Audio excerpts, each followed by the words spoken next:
Pone Vaitkau, noriu priminti klausimą. Ar tokie turi išlikti, kaip dabar yra komplikuoti santykiai su Kinija, ar tapę valdančiosios koalicijos dalimi, jūs imtumėtės jų gerinimo? Tik tai gerinti, neabejotinai gerinti. Kinija yra pasaulio gale, kuri ateityje valdys pasaulį.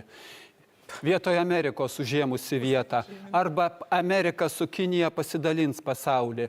Ką pasakė labai seniai Miuncheno konferencijoje? Negerai Amerikos policininkas visam pasauliu. Ir Amerikai negerai, ir pasauliui negerai.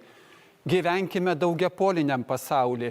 Mes vakariečiai, nes Lietuvos valdžios sprendimų, mes tam buvom kategoriškai prieš, nes vieną šeimininką turim ir reikia jo klausyti. Tai su Kinija gerinti visapusiškai santykius.